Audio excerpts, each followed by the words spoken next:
studying ancient stories for years now, and I've got to tell you, some of them sound completely made up when you first hear them. Like, picture this: an entire nation painting their doorframes with blood because an invisible force of death is about to sweep through the land. That's not a horror movie plot, that's actually what happened on the first Passover. And I'm here in my study, surrounded by scrolls and ancient texts, to walk you through one of the most intense nights in human history. Trust me, this gets wild. So let me set the scene for you. Ancient Egypt, probably the most powerful nation on earth at the time. But on this particular night, everyone, and I mean everyone, is terrified. The Israelites have been slaves there for generations, and God has been sending plague after plague to convince Pharaoh to let them go. Rivers turning to blood, frogs everywhere, locusts eating everything in sight. It's been chaos. And now we're at plague number 10, the final one, and this one's different. This isn't just uncomfortable or inconvenient. This is life and death. God tells Moses that at midnight something terrible is going to happen to every Egyptian household.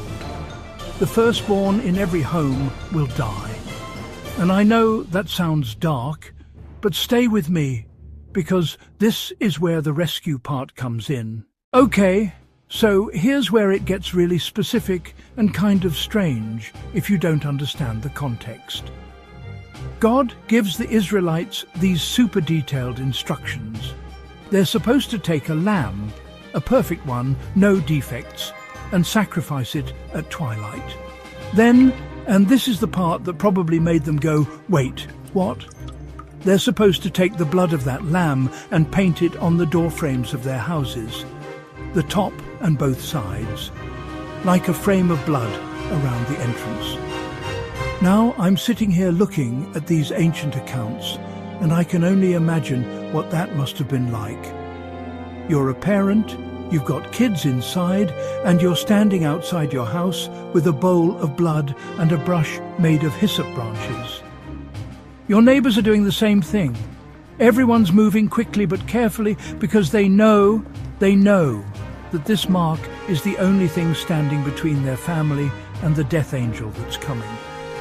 It's not just a ritual, it's a rescue plan. So midnight is coming, and there's this thing that's about to happen that nobody can see or stop.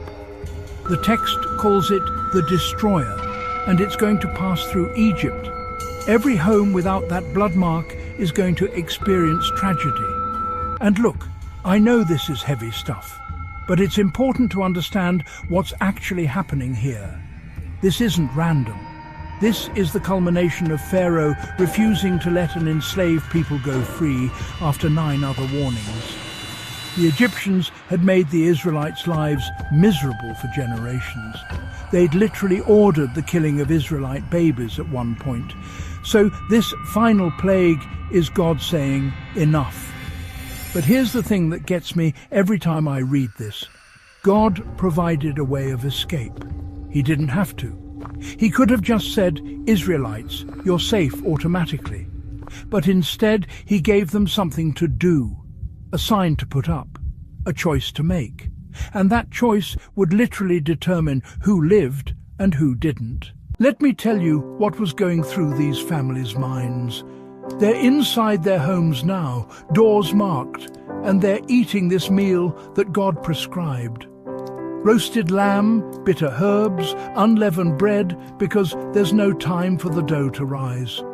They're eating it quickly, dressed and ready to travel, because they've been told that this is the night they're finally leaving Egypt.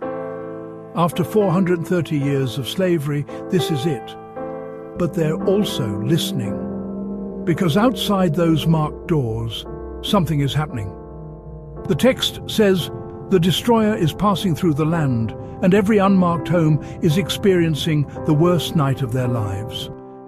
Pharaoh's own son dies. His official sons die. The text says, there wasn't a house in Egypt without someone dead. Can you imagine the sound? the crying, the wailing. Meanwhile, inside the marked homes, families are huddled together, and the angel of death is literally passing over them. That's why it's called Passover. The destruction passed over the marked houses.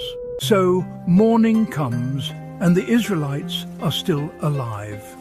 Every single one of them who followed the instructions and marked their doors, they made it through the night. And Pharaoh, who has been stubborn and hard-hearted through 9 plagues, finally breaks. He calls for Moses and Aaron in the middle of the night and basically says, "Go. Take your people, take your flocks, just go." The Egyptians are so desperate to get them out that they're giving them gold and silver just to leave faster. And here's what gets me as I'm sitting here studying this. The ritual worked. Not because blood on a doorframe has magical properties, but because it was a sign of trust. These families trusted that God knew what he was talking about. They trusted that something as simple and strange as marking a door could be the difference between death and life. And they were right. By sunrise, they're not just survivors, they're free. The rescue that started with a ritual is complete. They're walking out of Egypt as free people for the first time in centuries. Now, you might be wondering why I'm telling you this story thousands of years later. Here's the thing. The Israelites were told to remember this night forever. Every year, they were supposed to celebrate Passover and tell this story to their kids. And Jewish families have been doing exactly that for over 3,000 years. Because this wasn't just about one night of rescue. It was about identity. It was about remembering that they were once slaves who became free, and that freedom came through trust and obedience to a specific instruction. The mark on the door mattered. The ritual led to rescue. So, let me bring this home. I'm a professor, I study ancient texts, and I've got to tell you, this story is about the power of a sign. One mark, painted in blood, determined everything that night. It wasn't about how good you were or how much you understood. It was about whether you trusted the instruction enough to act on it. That blood was a covering, a protection, a statement that said this household is under protection. And you know what? That same idea of rescue through a sign, of protection through blood, it echoes through the rest of the biblical story. But that's a topic for another day. For now, just sit with this. Sometimes the strangest rituals carry the most powerful meanings, and sometimes a simple act of faith is all that stands between catastrophe and rescue. I hope this story stuck with you the way it stuck with me. The first Passover wasn't just an ancient event. It's a reminder that signs matter, choices matter, and sometimes rescue comes in ways we don't expect. If you learned something today, or if this story made you think differently about ancient rituals, let me know in the comments. And hey, if you want more stories like this, where I break down ancient events that sound absolutely wild, subscribe and stick around. Thanks for letting this old lion professor share some wisdom with you today.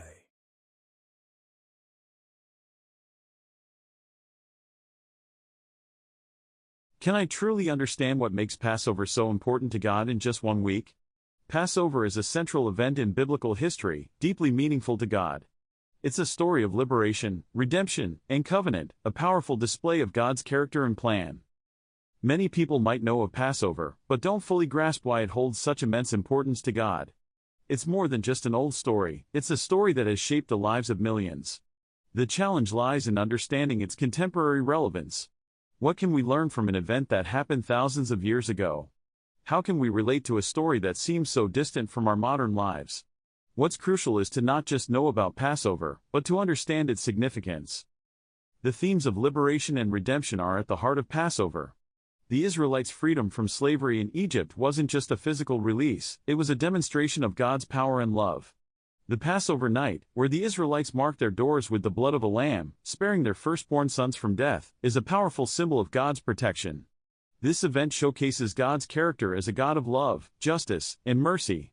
The covenant God made with his people during Passover signifies a deep, enduring relationship. The story of Passover also foreshadows future salvation. It's a glimpse into God's plan to redeem humanity. The themes and symbols of Passover are echoed throughout the Bible, leading to the ultimate revelation of Jesus Christ as the Passover Lamb. The ultimate significance of Passover points to Jesus Christ. He is the Passover Lamb who was sacrificed for the sins of humanity. This connection between the Old Covenant and the New is central to understanding why Passover is so important to God. Jesus' sacrifice on the cross, much like the lamb's blood on the doors, offers protection and redemption. The story of Passover isn't just about the past, it's about the present and the future. Passover's importance to God can be summarized in its themes of freedom, redemption, and its ultimate fulfillment in Christ. These elements reveal God's character and plan, showcasing his love and mercy. The story of Passover remains timeless, speaking to us today just as it did thousands of years ago. If you've ever wondered about the significance of Passover or have insights to share, please leave your thoughts in the comments below. Don't forget to subscribe for more videos exploring biblical events and their meaning.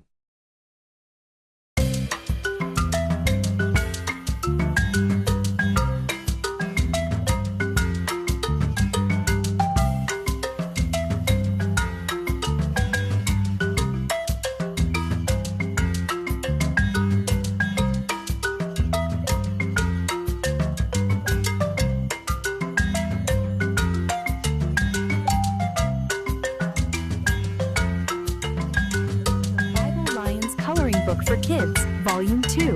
Available August 15, 2025 on Amazon. The Bible Lions Coloring Book for Children. Color 30 fun designs of inspirational verses and Christian artwork. A beautiful children's coloring book designed to fill your child's mind with the positive words of God's love. The Bible Lions Coloring Book for Kids was designed to be a fun, yet effective way to help children calm their tension. Hand-lettered quotes and adorable hand-designed illustrations will inspire your child as they reflect on God's promises.